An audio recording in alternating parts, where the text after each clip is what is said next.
بسم اللہ الرحمن الرحیم۔ حدیث نمبر 128، کپڑوں کا دھونا، یعنی کہ جس کپڑے پر خون یا اس طرح کا مادہ لگ جائے اس کے بارے میں کیا حکم ہے، حیض کا خون لگ جائے اس کے بارے میں کیا حکم ہے۔ سیدہ اسماء بنت ابو بکر صدیق رضی اللہ تعالی عنہ، سیدہ اسماء بنت ابو بکر صدیق، حضرت ابو بکر صدیق پاک کی صاحبزادی، آپ بیان کرتی ہیں ایک عورت نے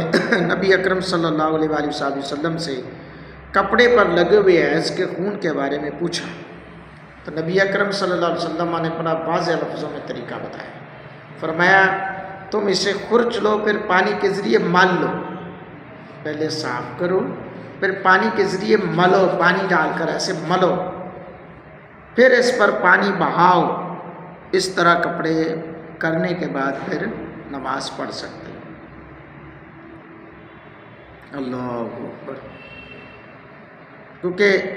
خون کو دھونے کے بارے میں سیدہ اسماء کی سے یہ منقول حدیث صحیح ہے، تو ہمارے لیے یہ بات ہے کہ اہل علم نے یہ بات بیان کی، اگر خون درہم کی مقدار سے زیادہ ہو تو وہ دوبارہ نماز پڑھے گی، یعنی کہ زیادہ ہے تو اگر اس پہ نماز پڑھ لی ہے تو وہ دوبارہ نماز لٹانے کا حکم ہے، اور اگر سے 1 دینار سے کم ہے تو وہ اسی پہ اگر نماز پڑھ لی ہے تو نماز ہو جائے گی۔ کیونکہ اہل علم نے اس خون کے بارے میں اختلاف کیا ہے، جو کپڑے پر لگا ہوا ہوتا ہے اور اس کو دھونے سے پہلے عورت اس میں نماز پڑھ لیتی ہے تو اس کے بارے میں کیا حکم ہے، تو حکم یہی ہے کہ اگرچہ درہم سے کم ہے تو لوٹانے کا حکم نہیں ہے، اگر زیادہ ہے تو پھر نماز لوٹانے کا حکم ہے، لوٹانے سے پہلے اس کپڑے کو دھونے کا حکم ہے۔ اللہ رب العالمین کے محبوب کے غلاموں، یہی تو چیزیں میں بیان کرنا چاہتا ہوں، یہی تو آپ کو سامنے دین حنیف